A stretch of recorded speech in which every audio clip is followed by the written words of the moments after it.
कल हमने आप तक एक स्टोरी पहुंचाई जिसमें हमने आपको दिखाया कि किस तरीके से एक अनमैरिड लड़की गायनोकोलॉजिस्ट के क्लिनिक जाती है, जहां पर वो उसे कहती है कि आप प्रेग्नेंट हैं और आप हमें 50 से 60 हज़ार दे दीजिए, हम आपका ट्रीटमेंट करेंगे। जबकि वो असली में हकीकत में वो लेडी, वो वुमेन प्रेग्नेंट नहीं थी। यहाँ पर वो विक्टिम खुद हमारे साथ मौजूद है। हम इन्हीं से डायरेक्टली जानेंगे कि आखिर हुआ क्या था। प्लीज़ आप तफसीलन बताइएगा कि हुआ क्या था।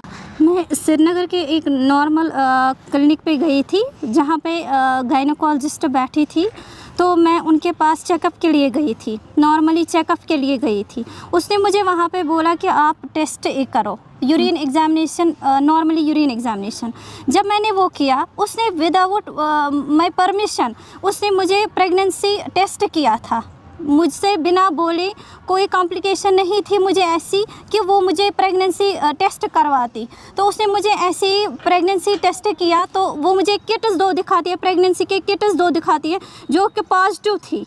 वो मुझे बोल रही है कि आप ये एक्सेप्ट करो कि आप ही की हैं। मैंने बोला कि ये इम्पॉसिबल है, मैं एक खुद मेडिकल स्टूडेंट हूँ, ये इम्पॉसिबल है। मैंने साफ मना किया कि ये मेरी नहीं है, ये आप वापस लीजिए। तब जाके वो, जब मैंने उससे बहस किया, तब जाके वो बोल रही है कि आप बीटा SCG टेस्ट करो। मैंने वो भी किया, उन्हीं के क्लिनिक पे किया। मैंने बोला ठीक है, मैं ये टेस्ट भी करूँगी आप ही की क्लिनिक पे, वो भी मैंने वहीं पे किया।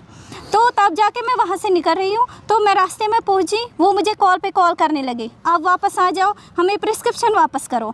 मैंने बोला मैं क्यों करूँगी प्रिस्क्रिप्शन वापस? बोल रहे हैं कि हमें डॉक्टर को केस हो जाएगा। जब डॉक्टर ने अच्छे से रिपोर्ट दिया तो उसको केस क्यों होता? जब उसने देखा पेशेंट पॉजिटिव है तो उसको क्यों परेशानी हुई? उसके बाद आपने क्रॉस चेक करने के लिए कहीं और टेस्ट किए? फिर मैं वहीं से आई, मैं फिर लालपत लैब के पास गई, उसी time same day same time में गई लालपत लैब के पास। वहाँ पे मैंने टेस्ट करवाया, वो नेगेटिव आया। फिर मैं एक और अलामीन लेबोरेटरी है उसके पास गई, वहाँ पे भी नेगेटिव आया। फिर मैंने खुद किट पे किया टेस्ट, वो भी नेगेटिव आया। मुझे बताइए ये पॉजिटिव कहाँ से इसने लाए थे ये किट्स जो ये यूज कर रही है अनमैरिड लड़कियों के लिए? अच्छा, ये फिर क्या डिमांड की गई थी, किसने डिमांड किया आपसे? उसके बाद ये मुझे बोल रही हैं कि आपको ट्रीटमेंट के लिए 50 to 60,000 लगेंगे। किस चीज के ट्रीटमेंट के लिए? मैंने बोला कि मुझे ऐसा कौन सी प्रॉब्लम है? बोल रहे हैं कि आपको DNC करनी पड़ेगी। ठीक है, आपको DNC करनी पड़ेगी कि आपको हम यहीं पे सारा कुछ ट्रीटमेंट करेंगे। उनकी एक असिस्टेंट है, वो मुझे बोल रही है आप शोर मत करो, यहाँ पे सब सुन रहे हैं, आप शोर मत करो। मैंने बोला मैं शोर क्यों ना करूँ, ये इम्पॉसिबल है।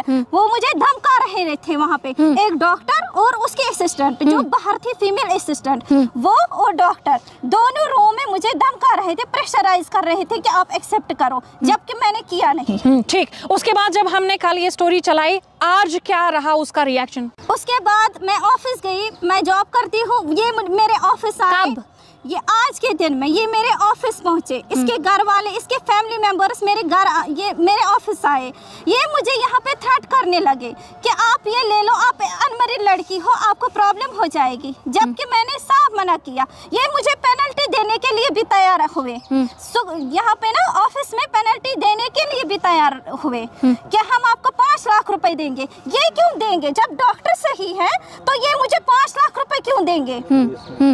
तो मैंने पुलिस में FIR लॉन्च किया इनके खिलाफ। आपने कंप्लेन रजिस्टर की? हाँ, मैंने रिटन एप्लीकेशन वहाँ पे डाली। क्या लगता है आपको कि ये जो नेक्सस है, ये जो स्कैम किया गया है आपके साथ, इसमें ऑलरेडी कुछ लोग फंसे होंगे या कुछ लोगों को ऑलरेडी डिमांड? इसने ऑलरेडी बहुत सारों के साथ किया होगा, लेकिन इसको ये तुक्का सही नहीं लगा। इसको नहीं पता था कि एक मेडिकल स्टूडेंट है खुद, इसको ये तुक्का सही नहीं लगा।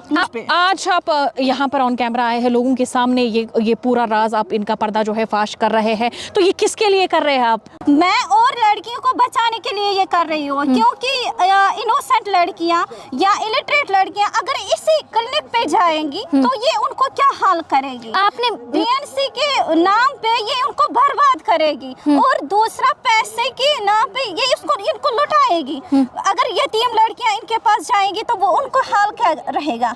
अच्छा, पुलिस कंप्लेन आपने किस पुलिस स्टेशन में रजिस्टर की है? मैंने वो उर्दू बाजार फतेह कदर पुलिस स्टेशन में रजिस्टर की है। ठीक है, तो मैं आपसे ये जानना चाहूंगी कि अगर मान लेते हैं आपको अचानक से ये बोला गया, तब आपका क्या रिएक्शन था? पहले क्या आप शॉक हो गई कि क्या ऐसा हो सकता है? और अगर आपके साथ कोई फैमिली मेंबर आपका होता और अगर आपके साथ मान लेते हैं कोई भी इंडिविजुअल होता तो उस पर क्या इम्पैक्ट पड़ता?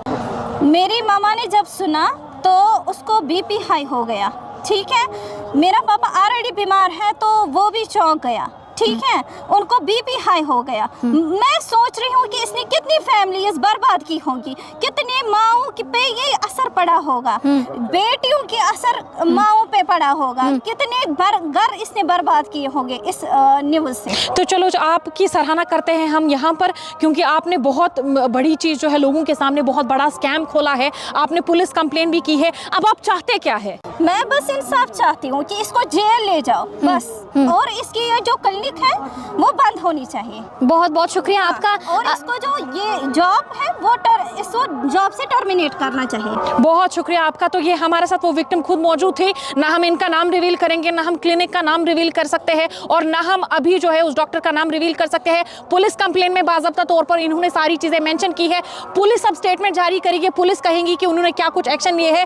फिलहाल यहाँ पर यह समझने की ज़रूरत है कि किस तरीके से अनजान जो माएँ बेटियाँ इन क्लिनिक्स पर जाती है, किस तरीके से उनको बेवकूफ़ बनाया जाता है। ऐसे डॉक्टर्स के खिलाफ, ऐसे क्लिनिक्स के खिलाफ सख्त से सख्त कार्रवाई होनी चाहिए। अब सोचे, इस बहन को अनमैरिड होके ये कहा गया है कि ये प्रेग्नेंट है, ये शॉकिंग नहीं है तो और क्या है। और देखिए इसको, इसकी यहाँ पर इसकी सराहना करते हैं कि कितनी ब्रेवली जो है ये सामने आई, इन्होंने पर्दाफाश किया। यहाँ तक कि उन्होंने इसको लालच तक दे दी है आज कि हम आपको पेनल्टी दे देंगे, 5 लाख दे देंगे, लेकिन आप चुप कीजिए, आप किसी से कहिए मत। लेकिन इन्होंने उन 5 लाख को लात मार के ये कहा है कि मुझे अपनी बहनों की इज्जत बचानी है, मुझे उन गरीबों को, उन यतीमों को, उन बेसहारों को बचाना है, उन लोगों को बचाना है जो इनोसेंट है, उन बच्चियों को बचाना है, उन लड़कियों को बचाना जो इनोसेंट है, जिन्हें ये पता नहीं है कि उनको लूटा कैसे जा रहा है। नाज़रीन, अब अजान का टाइम हो रहा है, अब फिलहाल यहाँ पर हम वाइंड अप करते हैं और इनसे भी इजाज़त मांगते हैं, आप सबसे भी इजाज़त मांगते हैं। आप भी बताइएगा आपकी स्टोरी पे क्या कुछ कहना है। एशियन न्यूज़ हब के लिए श्रीनगर से फज़ा ज़ैनब।